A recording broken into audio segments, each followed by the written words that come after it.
e colocar tudo em prática no nosso dia a dia. E assim, devolvemos a palavra à nossa irmã que está dirigindo para dar iniciado os trabalhos da noite de hoje. Que assim seja. Que assim seja. Então, nós vamos passar a palavra para a Solange, dando a ela as boas-vindas. Lembrar a todas as pessoas que nós estamos gravando a palestra, tá certo? Porque depois a gente disponibiliza para quem não pôde estar aqui conosco nesse momento. E lembrar que todos deixem o microfone no modo desabilitado, né? No silencioso, desabilitado, na verdade, para não haver interferências, tá bom? Solange, bom trabalho. Obrigada, querida Cláudia. Vamos lá.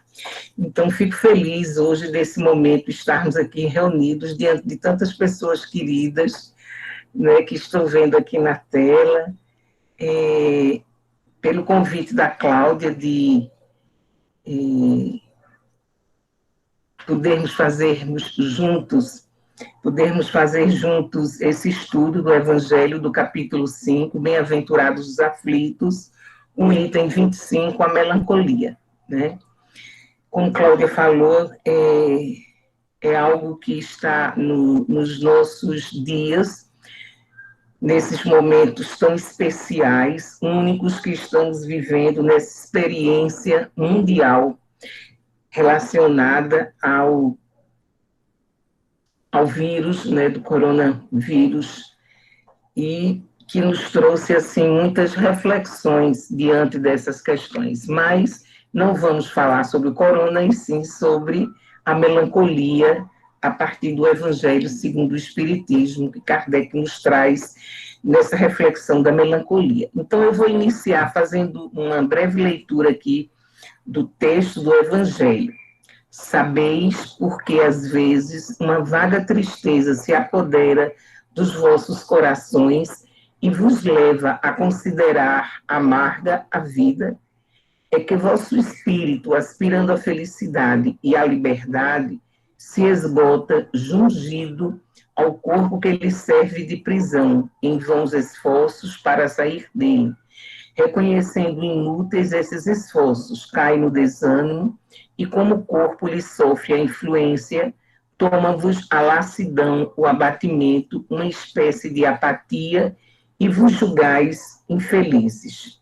Então, aqui nesse primeiro parágrafo, né, Kardec já nos traz aí explicando o que é a melancolia, né, esse sentimento que muitas vezes não temos ideia do que é que levou a ficarmos melancólicos, né, diante desse desânimo, né, desse esgotamento, né, dessa situação que nos leva a uma tristeza, mas a melancolia é mais do que uma tristeza.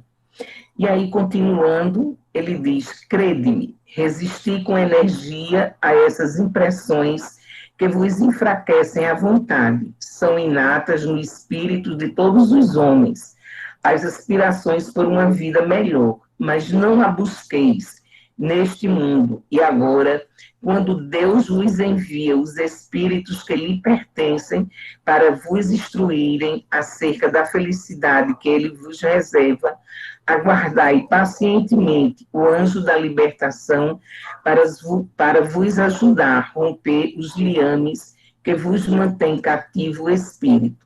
Lembrai-vos de que, durante o vosso degredo na terra, tendes de desempenhar uma missão de que não suspeitais, quer dedicando-vos à vossa família, quer cumprindo as diversas obrigações que Deus vos confiou.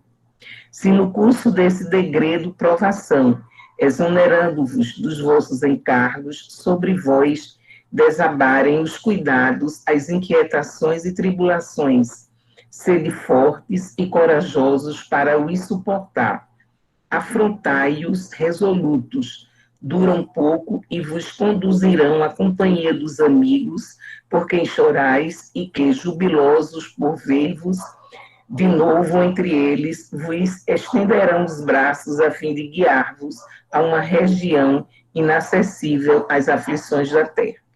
E aí quem nos traz a mensagem é François de Geneve Bordeaux. Então, Aí fica bem claro que é que o Evangelho nos traz, né, que a melancolia é algo inato, né, todos nós trazemos, né, na nossa essência, e que em algum momento ela vai se aflorar, ela vai brotar, dependendo das experiências, das situações que nós vamos vivenciando.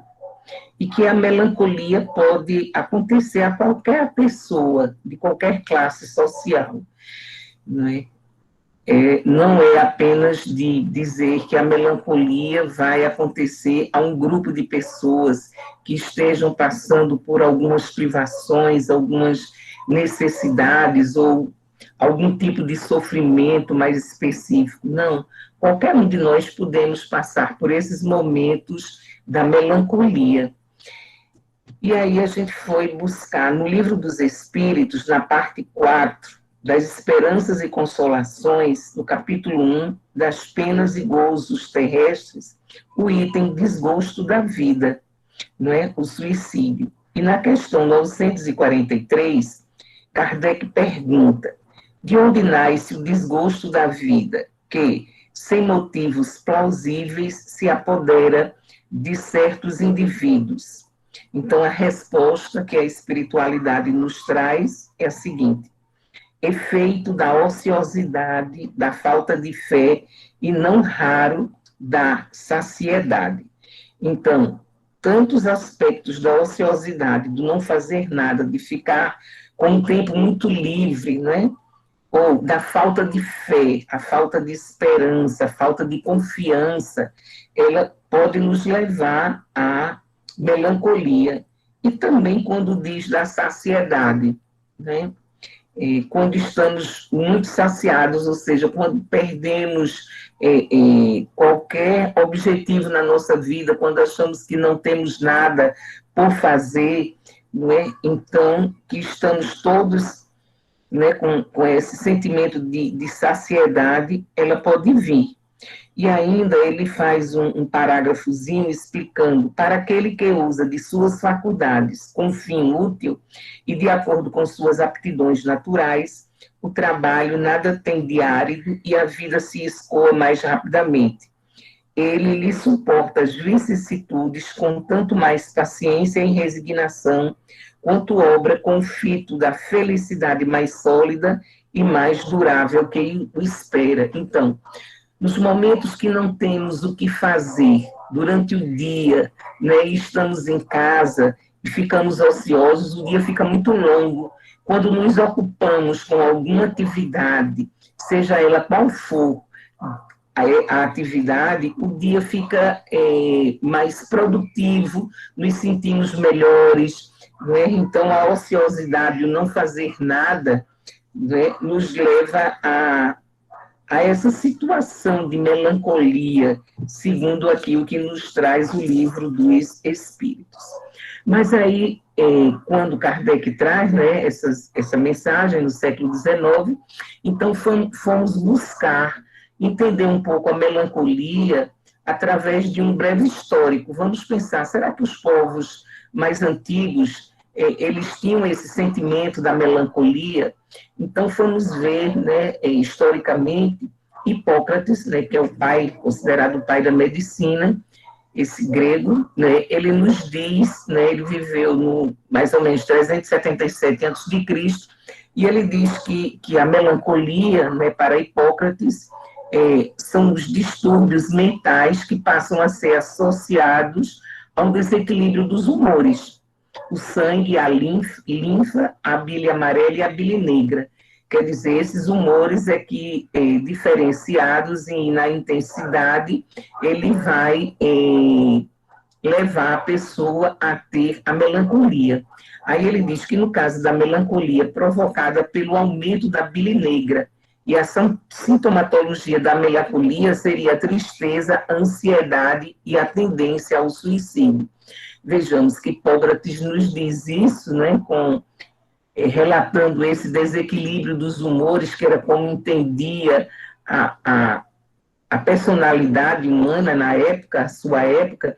Ele diz que uma quantidade de bile negra né, no corpo, no sangue, vai levar a essa forma de distúrbio mental que é a melancolia.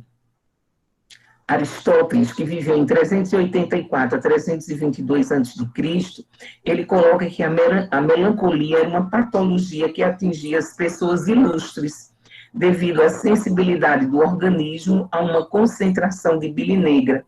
Uma concentração de bile moderada tornava o homem um gênio, desencadeando habilidades e competências nas artes, na política, na educação e na retórica. Então, Aristóteles concorda lá também com Hipócrates, mas ele vai dizer que um desequilíbrio na bile negra, né, a intensidade vai gerar a melancolia, mas uma certa quantidade, ou seja, um certo nível de sofrimento vai levar a habilidades de competências, né, em diversas áreas, nas artes, na política, na educação, na retórica. Né? E ele coloca aí de pessoas ilustres, porque as pessoas ilustres, as pessoas de uma classe social mais diferenciada, eles não tinham uma atividade laborativa do trabalho, isso era feito pelos escravos, né? As pessoas mais nobres, mais ilustres, eles não tinham esse trabalho laboral, né, da força física, e eles ficavam muito mais, né, nas áreas do conhecimento. E aí, um pouco desse sofrimento, dessa bile negra, iria levar à produção, né? Já na Idade Média, né, que vai de 470 a 1453, na Idade Média, a Igreja Católica ela é a grande orientadora de do pensamento da época, né? Então, a Igreja Católica preconizava que a melancolia como um estado emocional que afastava o homem de Deus. Então, quando o homem se afastava de Deus, né, da religiosidade, então ele poderia ser melancólico, né? Ele via ter a melancolia. Quando entra aí, depois a gente dá um salto nesse histórico e saímos da Idade Média e vamos para o Renascimento, um Renascimento que vai do século XV ao século XVII, aí as pessoas do Renascimento, né, os pensadores, voltam à concepção de Aristóteles sobre a melancolia, reassumindo o posto de superioridade da hierarquia das experiências humanas como poderosa fonte de inspiração. Então, quando coloca aí essa sensibilidade, né, do humano, das pessoas que tinham um papel, uma atividade mais no nível intelectual, a melancolia seria fonte de inspiração, né? Aquilo que o Aristóteles dizia em relação à quantidade de bile negra que estivesse no organismo da pessoa. E aí vamos pensar, dar um salto do Renascimento para a contemporaneidade. O que é na nossa contemporaneidade, o que é que nós pensamos dessa melancolia. Então, na contemporaneidade se diz que a melancolia é uma tristeza que vem sendo interpretada como sinal de fraqueza, fracasso. Nos encontramos numa sociedade competitiva e voltada para o sucesso e controlada pela ética da produção. Somos forçados a estar sempre bem, sempre alegre, motivados e disposto. Significa isso estar produzindo. E no capitalismo não há espaço para reflexões, somente para as produções. Esse pensamento é de um sociólogo, do Baumer, né, que ele traz essa ideia, né, de como é vista em nossa contemporaneidade, de como devemos nos portar. Então, não suportamos a ideia da tristeza, mesmo que ela faça parte da nossa vida, e é muito importante termos momentos de dor, de sofrimento, de tristeza, e buscarmos compreender o que é que está nos levando àquela tristeza e podermos sair daquela tristeza. Mas hoje, as pessoas não aceitam muito alguém estar triste. E aí vem logo pensando, por que você está triste? Com tantas coisas boas que tem, como se a pessoa fosse fraco, estivesse fraquejando por experimentar a tristeza. Não é? E aí, o grande comércio, não é, dos laboratórios não é, dos fármacos para que a pessoa não possa viver a tristeza. Não é? Então, diante de determinadas situações na nossa vida, precisamos viver a tristeza. Ela se faz importante, não é? E precisamos dar um tempo para essa tristeza e elaborar essa tristeza, essa perda, esse luto, diante da situação que a pessoa esteja ali vivenciando. Mas aí nós somos, de certa forma, cobrados, estamos sendo cobrados para estarmos sempre muito felizes, muito alegres, produzindo sempre, muito competitivo, não é? Então as pessoas não aceitam que alguém esteja triste, não é? Que é diferente também essa tristeza dos aspectos depressivos, não é? A melancolia enquanto depressão, não é? Não nesse sentido melancólico da existencial, não é? Dos ritos de passagem que a vida nos traz, né?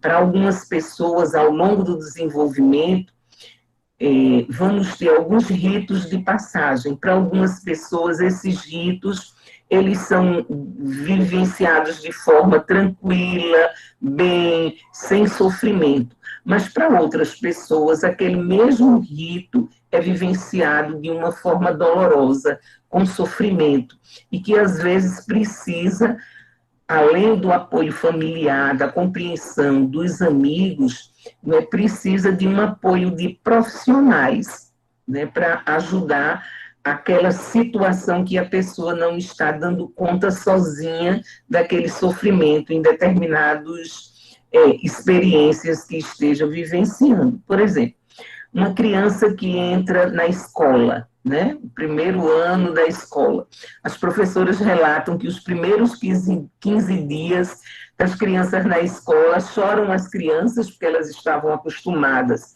a estar em casa e aí é uma instituição com novas experiências, com pessoas desconhecidas, mas as professoras dizem também que aí as mães, né, ou a uma tia, uma avó, alguém que vai acompanhando aquela criança bem pequena na escola, muitas vezes não ajuda muito a criança, porque a mãe fica muito mais ansiosa, a cuidadora, a tia, a avó, do que a própria criança, e não transmite segurança, como esse lugar é um lugar interessante, de aprendizagens, que vai ter muitas brincadeiras, que vai conhecer novos amiguinhos, e que muitas vezes as mães choram, né? Fica do lado de fora da sala e fica querendo adentrar a sala de aula porque chora. Dona Genilda parece que está querendo fazer algum comentário em relação a isso. Pode falar, Genilda.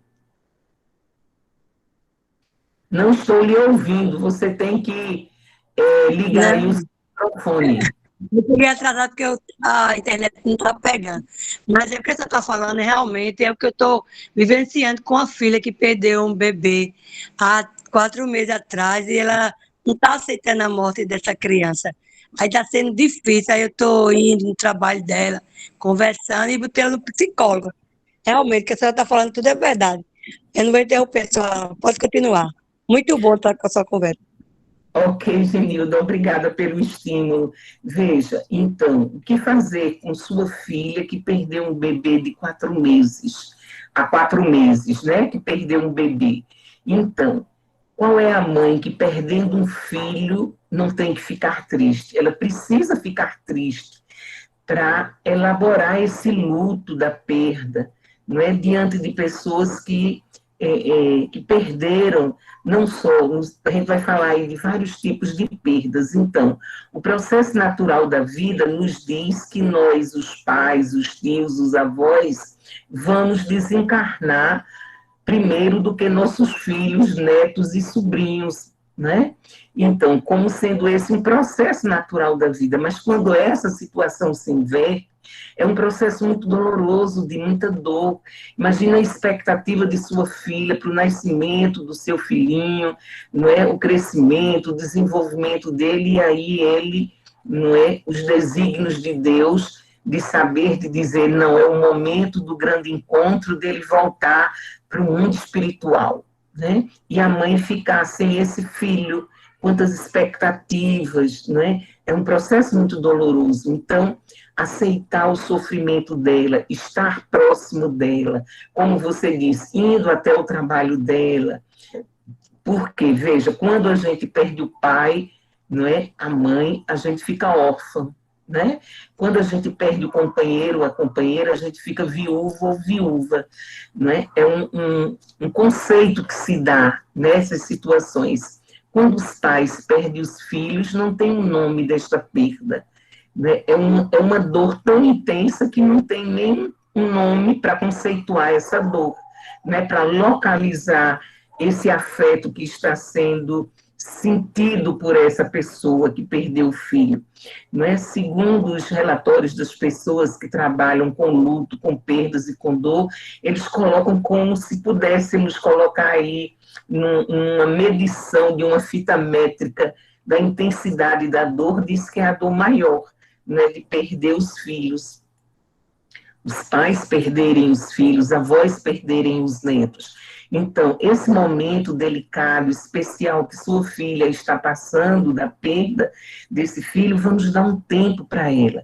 E na nossa sociedade, hoje se coloca de que é como se estivesse perdendo tempo. Não, mas ela precisa elaborar, ela precisa ter um tempo de olhar as fotografias, se deu tempo de ter fotografias, não é? É das histórias que ela contou para esse filho, não é? Das situações, não sei o tempo aí que ela conviveu com esse filho, dela guardar na memória, dela poder falar sobre essas lembranças, e às vezes é tão intenso que a pessoa não consegue falar, que é uma forma de elaborar, de diminuir essa dor. E depois de um tempo, não é? A gente não vai dizer qual é esse tempo, qual o tempo, porque cada pessoa precisa de um tempo para elaborar o luto, a perda, a dor. E aos poucos ela vai substituindo esse sentimento intenso do sofrimento, ele vai sendo diminuído, e esse afeto, ele vai sendo transformado por outros afetos, pelas lembranças, pelas saudades, e também pela esperança, né? Não sei se sua filha compreende e aceita a proposta da doutrina espírita, não é, de que um dia nós vamos nos encontrar. A leitura aqui do Evangelho... A leitura aqui do Evangelho, né, do item 5 do Evangelho segundo o Espiritismo, do capítulo 5, a melancolia, ele vai nos ajudando a compreender essas situações e a dar uma esperança de que vamos nos encontrar, da possibilidade de novos encontros, né? E essa aceitação leva um tempo. Muitas vezes as pessoas, né, vão dizer assim, meu Deus, logo comigo, será que Deus é bom, é misericordioso, é justo isso acontecer? Uma criancinha se ir, não é? É preciso ter fé, confiança, mas não vai dar para tirar a dor deste luto, desse sofrimento. Mas podemos estar próximos, muitas vezes chorando junto com uma pessoa, porque alguém diz, diante desse sofrimento eu me prendi, eu saí do espaço, eu não chorei para que o outro não me visse chorar. Mas diante de uma dor, de um sofrimento, se ninguém chora, que o choro não necessariamente se faz necessário, mas o choro é uma das formas de expressarmos a nossa dor e o nosso sofrimento. Se ninguém chora, aí ninguém vai poder expressar a dor e o sofrimento. Então é preciso que se permita e se consiga escutar o choro do outro, porque a gente já vai dizendo, chore não, já está bom, pare de chorar. Não, ela vai ter um tempo de choro, é preciso estar próximo, segurando na mão, não é? Lendo uma poesia, lendo um trecho do Evangelho, aos pouquinhos ainda não dá para escutar uma música, não é? É porque dói muito, não é? Mas a arte também vai ajudando a essa elaboração. Temos aí uma moça aqui que está perto de Genilson, que gosta de poesias, e que deve ter poesias aí para amenizar as dores, né? Essas dores, esses sofrimentos, deve ter poesias, e que a pessoa lendo essas poesias, ela vai entrar em contato muito forte, vai dizer, poxa, eu estou indo ao fundo do poço, mas é necessário ir até esse fundo para poder emergir, para poder respirar, voltar a ter esperanças. E aos poucos esses sentimentos eles vão sendo substituídos pela aceitação, pela compreensão, e aí pela saudade justa de sentir, não é? A saudade justa de sentir. Acho que precisamos dar um tempo, o largo tempo que cada pessoa vai precisar para elaborar esse luto, né? E aí, falando de luto e melancolia, eu trouxe aqui um trecho de Freud. Eu sou fã de Freud, acho ele o máximo. Pensador do século XX, para mim, é Sigmund Freud. Então, Freud, em 1915, né, ele escreveu um artigo, Luto e Melancolia. E nesse artigo só vai ser publicado em 1917, mas ele escreve o artigo em 1915. Eu vou ler um trechinho do que Freud fala, quando ele atende, né, porque a teoria dele, o que ele escreve, o que ele pensou, né, da teoria que ele fundou, uma teoria chamada psicanálise, a partir dos atendimentos com os pacientes em sofrimento. Algumas pessoas dizem assim, Freud é maluco, diz cada coisa e tal, mas não foi assim de maluquice, não. Foi a partir de pesquisas e o trabalho dele clínico, atendendo aos pacientes, que ele elabora essa teoria.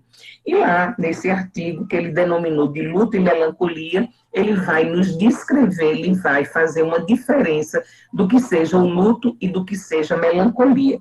Então, eu não vou explicar, mas eu peço para vocês para ir lendo aqui, foi a forma que eu encontrei, de lendo um trechinho que eu resumi aqui, peguei alguma parte aqui do texto, do luto e melancolia, e vamos ler. O luto, de modo geral, isso é Freud que está dizendo, tá? Não sou eu, não. Eu estou apenas lendo, mas concordo com ele. É a reação à perda de um ente querido, a perda de alguma abstração, porque o luto não é só de uma pessoa, não é a perda de alguma abstração que ocupou o lugar de um ente querido. E esse lugar que pode ser um país, imaginemos as pessoas que são exiladas. No Brasil, nós temos aqui experiências, e andando pela cidade, nós vemos aí venezuelanos nos pedindo ajuda. Eles são exilados da Venezuela. Imagine a saudade que eles sentem da sua pátria, que precisaram sair da sua pátria, por motivos que a gente não vai aqui retratar, mas eles foram obrigados a sair de sua pátria, do convívio, da sua comunidade, dos seus vizinhos, do convívio com a família, da sua cultura, não é? Dos alimentos, da forma de tomar café, e entra no outro país, fronteira muito próxima, mas com uma cultura diferente. Não é? Imagine a dor que é perder o país, não é? O luto da perda, a liberdade ou o ideal de alguém. Alguém tem um ideal e não pode continuar tendo aquele ideal. Dói, é um luto. E assim por diante. E ele diz que, em algumas pessoas, essas mesmas influências produzem melancolia, em vez de luto. Suspeitamos que essas pessoas possuem uma disposição patológica. Então, aí ele já faz uma diferença entre luto e melancolia. O luto é natural, é esperado diante de determinadas circunstâncias, de determinadas situações, sejam elas mais concretas, não é, ou mais abstratas. E aí ele faz a diferença do que é a melancolia, que a melancolia seria esse luto com essas características do luto, mas de forma mais intensa e tendo uma sinalização aí de uma disposição patológica, ou seja, no sentido mais de doença, de patos, não é? Mais patológica. E aí ele diz, embora o luto envolva graves afastamentos daquilo que constitui a atitude normal para com a vida, jamais nos ocorre considerá-lo como sendo uma condição patológica. Então, sua filha, nesse momento, quando alguém diz, ela está deprimida porque ela perdeu o filho, ela pode até desenvolver, não estou dizendo aqui isso, né? Ter um traço depressivo, mas ela está vivendo uma tristeza intensa, e aí não é uma patologia, né? É um luto. E aí ele vai, né, como sendo uma condição patológica, e submeter a tratamento médico. Então, quando esse luto ele se estende muito, que a pessoa não está conseguindo lidar, voltar às suas atividades, não é, sentir um pouco de prazer, de alegria, não é, e isso durar um tempo muito largo, vamos dizer 3 meses, 6 meses, então aí é uma sinalização de procurar ajuda profissional, porque deixou de ser luto para ser uma patologia, né? E aí se considerado que Freud traz como melancolia. E aí ele diz, ele continua, né? Confiamos que seja superado após certo lapso de tempo e julgamos inútil ou prejudicial qualquer interferência em relação a ele. Então, é inútil dizer saia desse luto, saia dessa tristeza. É importante que a pessoa viva aquela tristeza. O fato é que, quando o trabalho do luto se conclui, o ego fica outra vez livre e desinibido. Então, trazendo mais uma vez o exemplo que você nos colocou da sua filha, né? Vai ter um tempo para a conclusão desse período do luto. E quando terminar esse período, que é um processo, vai diminuindo a intensidade, a pessoa fica livre e desinibida, ou seja, se permitindo sentir momentos de alegria, sentir um pouco de prazer, e a vida vai tendo outro tônus, as cores, né, elas vão tendo um colorido, e vai se permitindo, porque o colorido do luto e da melancolia é o cinza, são as cores mais pastéis, né? Que não vibram, o vermelho, o amarelo, o verde, o lilás, são cores vibrantes. Então, uma pessoa diante da melancolia ou do luto, ela não consegue. Né? Hoje em dia, as pessoas, quando perdem alguém, não colocam luto, mas quando eu era criança, eu morei numa cidade do interior, não é? De nome Casinhas, acho que quase ninguém conhece esse lugar, mas ela existe no mapa de Pernambuco, não é? Uma cidadezinha bem pequenininha ali, próxima a Surubim. Então, quando eu era criança lá, que as pessoas perdiam alguém por luto, a família enlutada, elas, dependendo do grau de proximidade com aquele ente querido, eles colocavam luto, colocavam uma roupa escura, uma roupa preta. Se fosse pai, filho, esposa, né, colocava preto. Quando era neto, sobrinhos, eles colocavam uma cor, não colocava cores alegres, vermelho, laranja, amarelo, colocava cores assim, azul, né, uma cor bege, e os homens usavam, que eu não sei dizer agora quem me ajuda, uma sinalização em preto assim na camisa, dizendo assim, eu estou de luto, eu estou enlutado. E aí o luto demorava 6 meses, 1 ano. Né? Em determinadas culturas, as pessoas colocando a questão do luto, né, da perda de alguém, eles colocam um tempo para vivenciar o luto. Então não tem ritos de alegrias, festas, músicas, e depois de um tempo aí eles permitem, não é? Que a pessoa saia do luto, ou seja, que se permita que a vida flua novamente, né? Da sabedoria de que a vida flua novamente. E Freud aqui continua falando, né? E em algumas pessoas essas mesmas influências produzem melancolia em vez de luto.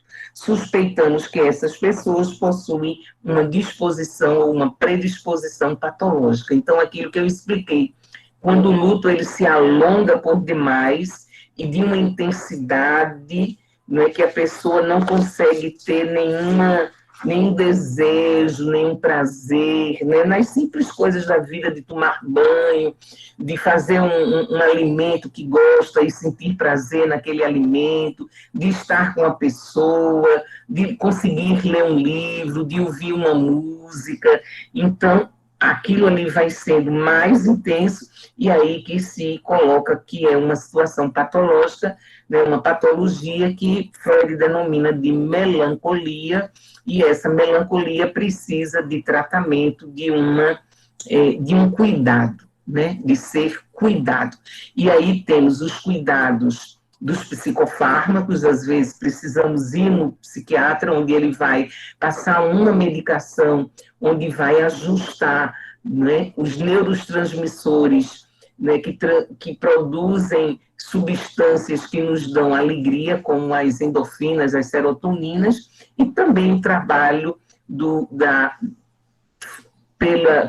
pelos profissionais de saúde mental, que são os psicólogos, os psicanalistas, que fazem aí o trabalho da psicoterapia, que, como você disse, levou sua filha ao psicólogo. Mesmo no luto, talvez precise ir, mesmo que não esteja dentro de um processo de melancolia, né? Ele precisa para poder elaborar, para poder falar, para poder alguém escutar de forma mais neutra, e aí esse tratamento, que é o tratamento a partir da fala, da linguagem, não é? Do repetir, do recordar as situações e elaborar de outra forma, que aí leva a pessoa a ficar mais saudável. Aí eu citei novamente um texto de Freud, que ele diz repetir, recordar e elaborar. E um trabalho terapêutico, dependendo do profissional, a área que ele atue, né, o tipo de trabalho, de referenciais teóricos que ele utiliza, ele vai ajudar aquela pessoa a compreender e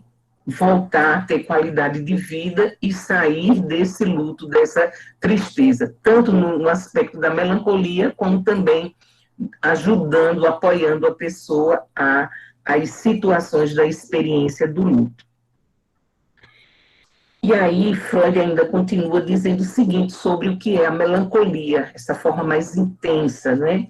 Os traços mentais da melancolia são um desânimo profundamente penoso, a cessação de interesse pelo mundo externo, a perda da capacidade de amar, a inibição de toda e qualquer atividade e uma diminuição dos sentimentos de autoestima a ponto de encontrar expressão em autorrecriminação e autoenvelhecimento. Envelhecimento, que é humilhação, desonra, não é envelhecer, é envelhecimento, culminando numa expectativa delirante de punição.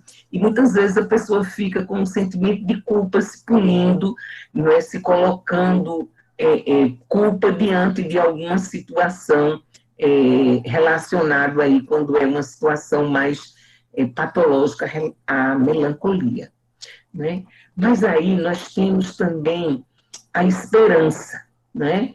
E eu fui lá na Bíblia Sagrada, no livro dos Salmos, que é atribuído grande parte da produção do livro dos Salmos ao rei Davi, e na Bíblia tem lá no livro dos Salmos 40, 102 e 120 o seguinte: podemos buscar, não é, a Deus, confiar em Deus nesse momento do nosso sofrimento, seja do luto ou da melancolia.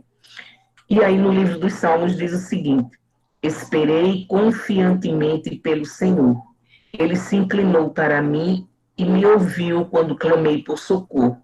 Veja que bonito. Né? Ele dizendo que ele esperou confiantemente no Senhor, ele se inclinou e que o Senhor o ouviu. Quantas vezes nós precisamos conversar com Deus? Né? Tem uma canção do Gilberto Gil que ele fala disso, né? Quando ele, conversando com Deus, uma canção que ele faz falando sobre isso. Uma linda canção que ajuda, né, a esses momentos. E aí continua em outro item do Salmo. Ouve, Senhor, a minha súplica, e chegam a ti os meus clamores. Não me ocultes o teu rosto no dia da minha angústia. Inclina-me os ouvidos no dia em que eu clamar. Dar-te pressa em acudir-me. Na minha angústia, clamo ao Senhor e ele me ouve.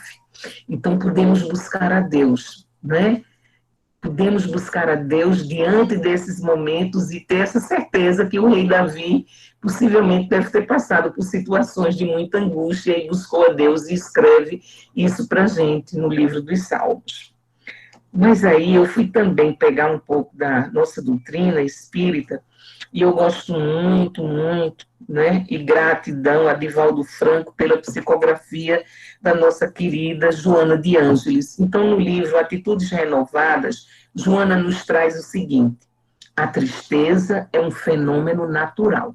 Não queiramos ficar o tempo todo alegres e saltitantes, né? Então deixaremos a condição de sermos humanos, né? Demasiadamente humanos, como diz o Nietzsche. Então, a tristeza é um fenômeno natural que ocorre com todas as pessoas, mesmo aquelas que vivenciam os mais extraordinários momentos de alegria.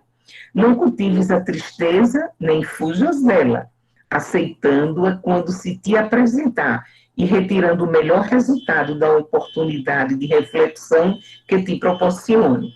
Então, Joana diz aqui, né, que nós precisamos da tristeza, assim como da alegria. Não precisamos buscar a tristeza, mas quando ela se aproximar, não devemos negar, né, mas sim entrar nessa tristeza, o que é que ela vai nos proporcionar, o que nós vamos aprender neste momento de tristeza, e aí vamos reflexionar sobre aquela situação.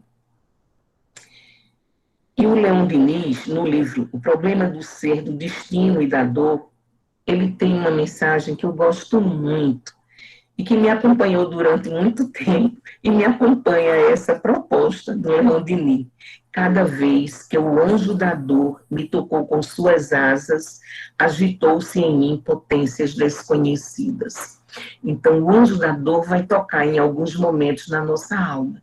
E ele vai buscar, vai mostrar ali várias potências, ou seja, várias possibilidades, que são até aquele momento que não fomos tocados pela dor, era desconhecido. Mas também, depois desse tempo da elaboração, nós vamos poder, né, trazer novas potências para a vida, o processo da vida. Mas aí a doutrina espírita tem uma proposta terapêutica, né? Temos aí uma proposta terapêutica muito importante, que é o tratamento espiritual, como outras religiões também têm, né, a sua proposta espiritual. Mas vamos aqui pensar na proposta da doutrina espírita, a leitura do Evangelho, né, pegarmos o Evangelho a esmo, às vezes vem aquela mensagem que estamos precisando, necessitando no momento. Então, a leitura do Evangelho, acompanhar a leitura do Evangelho com a prece.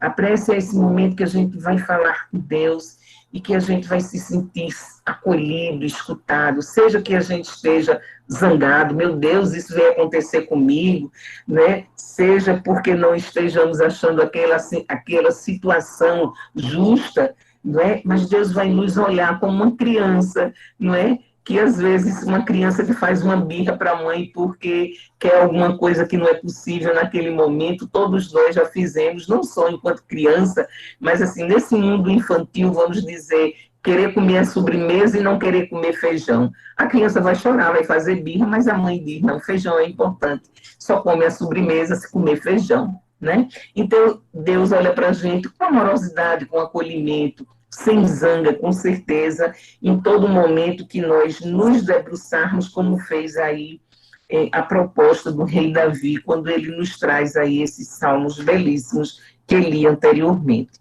Então, a nossa prece, seja a nossa conversa com Deus, ou terna, ou de dor, não é? Ou de zanga, ou de queixume, não é? Ele vai compreender, né? Vai nos compreender perfeitamente, amorosamente, nos acolhendo. Uma outra proposta da doutrina espírita é o Evangelho no lar, aquele momento que nos encontramos uma vez na semana e podemos fazer o Evangelho com as pessoas, a leitura do Evangelho, a prece inicial, comentários do Evangelho e a prece final, junto com as pessoas que desejarem. Se ninguém desejar, façamos num ambientezinho, um cantinho lá da nossa casa. Então, é a visita de Jesus no nosso lar, né? Ele vai harmonizar o nosso ambiente, né? Vai nos fortalecer. Então, ter a atitude sempre de escolhermos um dia na semana para fazermos o Evangelho no lar. Quando estivermos muito apreensivos, muito tristes, podemos buscar as instituições espíritas. No momento, elas não estão abertas diante do problema, né, de que estamos vivendo, da pandemia, do coronavírus, mas existe nas instituições espíritas o atendimento fraterno, onde lá você vai ser acolhido, você vai poder falar de sua dor, de sua tristeza, e as pessoas vão poder fazer esse atendimento, trazendo sempre uma mensagem dos ensinamentos de Jesus através da doutrina dos espíritos. Às vezes, nós estamos com algum problema de influência que a gente chama de obsessão, não é? E aí a gente não vai tratar aqui das obsessões, mas no centro espírita tem um tratamento da desobsessão, né? Que nos ajuda bastante. Uma outra proposta é a fluidoterapia, que a gente chama do passe espiritual, mas conhecido como passe espiritual, e também a água fluidificada. Então, temos aí recursos que a doutrina dos espíritos nos possibilita, nos oferece, não é, no momento com algumas dificuldades, porque as instituições religiosas estão com as suas limitações, mas que existe aí, não é, para nos ajudar diante dos nossos sofrimentos, seja de luto ou de melancolia.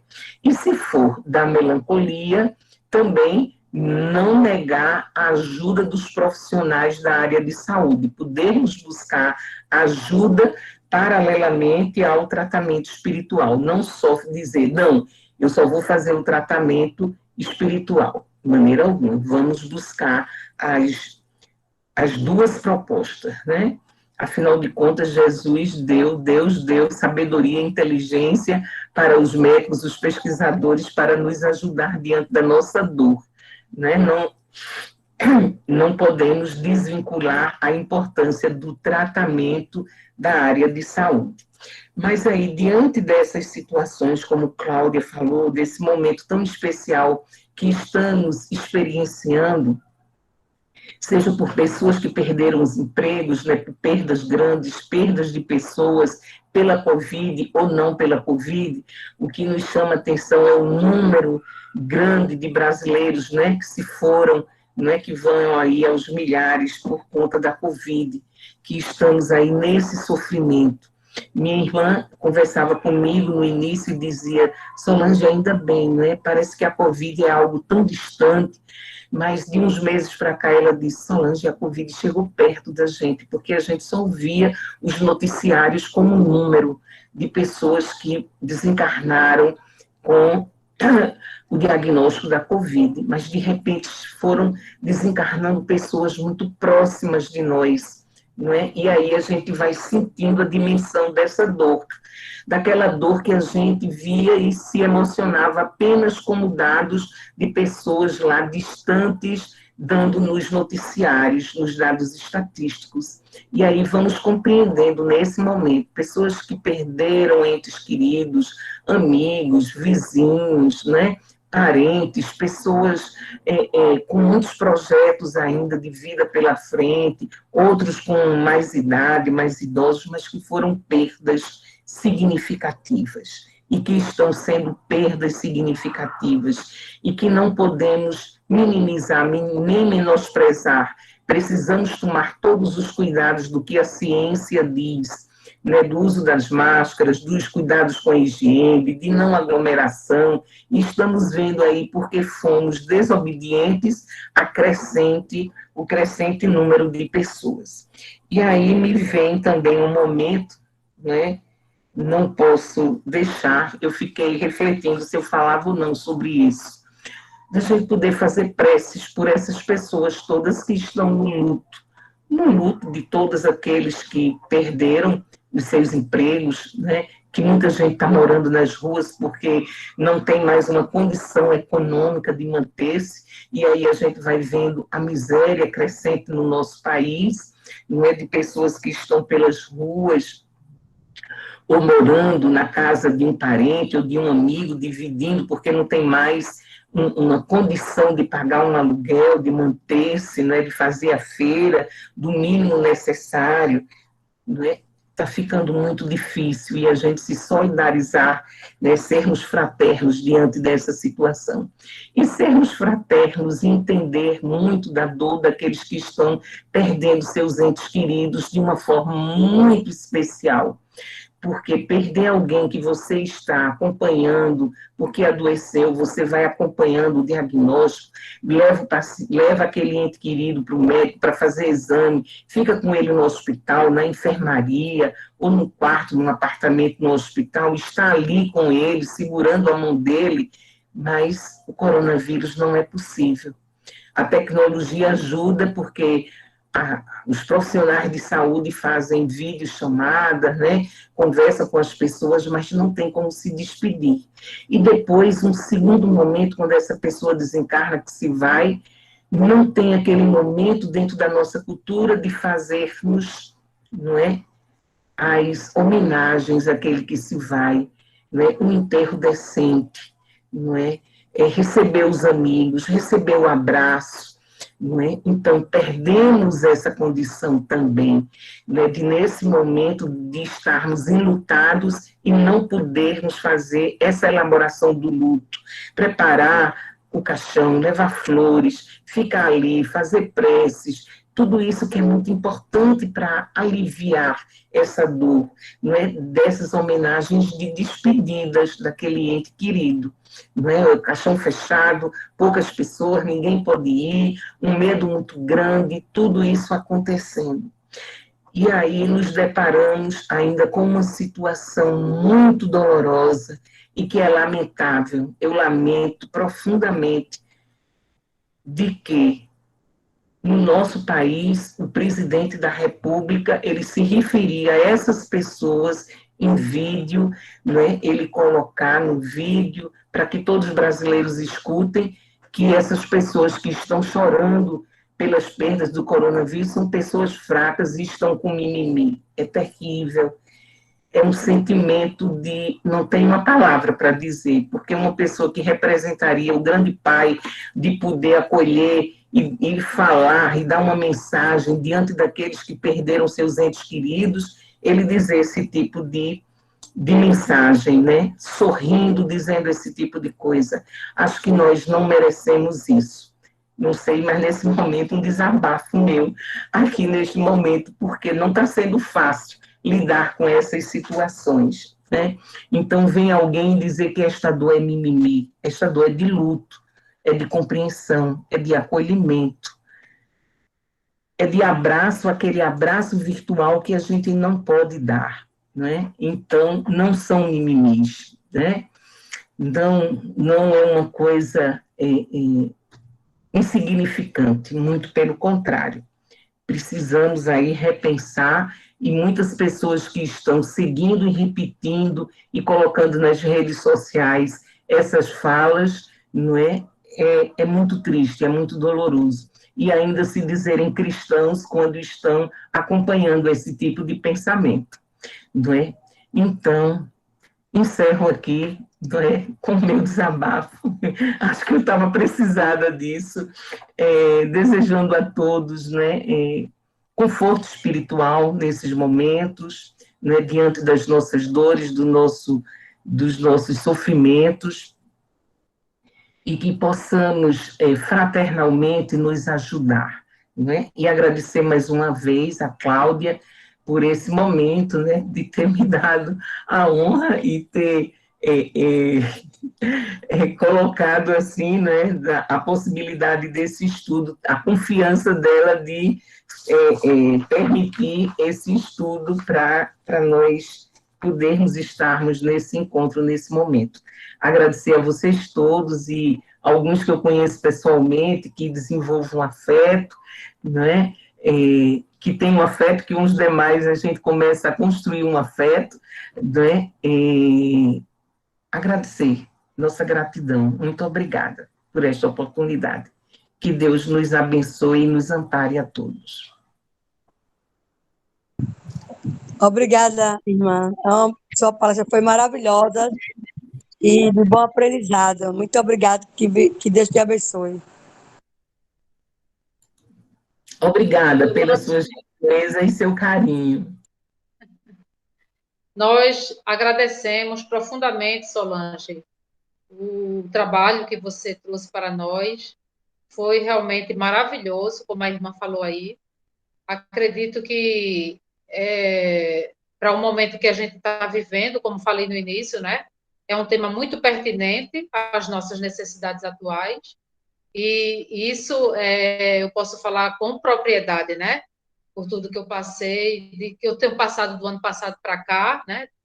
Em menos de um ano, assim, foi tanta coisa que aconteceu na minha vida, tanta reviravolta, mas Deus no controle, né, das nossas vidas, a gente tem que continuar firme e forte, mas, de fato, tudo que você falou com relação a essa dor, ela precisa ser vivida, sentida, né? A gente tem que ter o tempo da gente, né? Cada um tem seu tempo e rogando sempre a Deus força, conforto, consolo, amparo espiritual para que a gente vença, porque é uma dor, como você falou no início, coletiva. Não é uma dor minha, sua, ou de um, nem dois, nem três. É uma dor realmente coletiva, isso a nível mundial, e não está sendo fácil. Então, é preciso que a gente realmente se vigie muito, ore muito, para não entrar nesse estado patológico, né? Para não cair numa melancolia. Porque a dor, ela é normal, ela é natural, se espera para o que a gente está vivendo, né? Mas é pedir a Deus, né, forças para não entrar num processo patológico. E, mais uma vez, nós agradecemos. Adorei e nós adoramos o trabalho. Que você possa sentir o nosso abraço fraterno. Leve o abraço de todos os que fazem o Semeadores da Fé. E, se Deus quiser, teremos outros encontros assim maravilhosos. Elias, eu queria pedir para você fazer a nossa prece de encerramento. Pode ser? Está por aí ainda, Elias?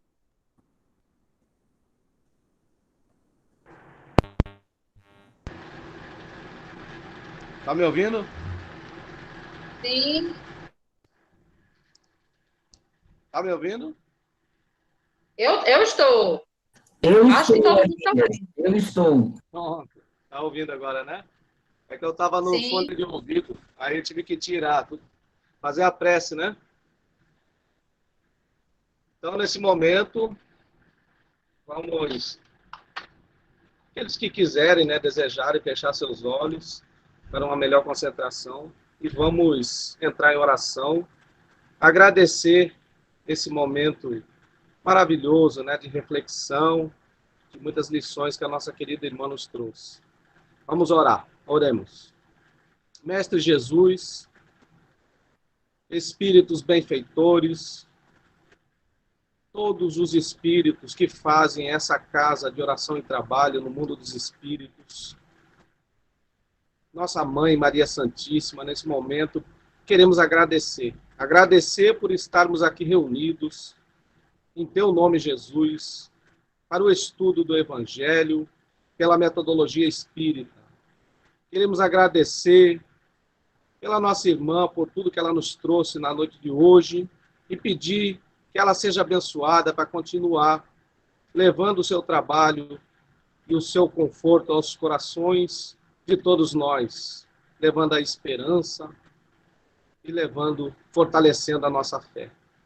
Assim, Senhor, pedimos que sempre nos oportunize esses momentos reunidos em Teu nome para estudo do Evangelho e que a gente consiga não só refletir, mas fazer com que essas lições façam parte dos nossos dia a dia, da nossa vida, nas nossas relações com os nossos irmãos e com o próximo. Assim, Senhor Jesus, pedimos que abençoe a todos nós, derrame seus bálsamos restauradores e salutares sobre todos nós nesse momento, sobre nossas famílias, nossos entes queridos, amigos, enfim, Senhor, sobre todos aqueles irmãos necessitados do Teu amor e da Tua paz nesse momento. Muita paz para todos, glória a Deus nas alturas e paz na terra para todos os homens e mulheres de boa vontade. Assim, devolvo a palavra à querida irmã que dirige os trabalhos na noite de hoje. Amém. Que assim seja. E com esta prece, Senhor, concluídos estão os nossos trabalhos na noite de hoje. Pessoal, muito obrigada pela participação de todos vocês. Sintam-se todos verdadeiramente abraçados.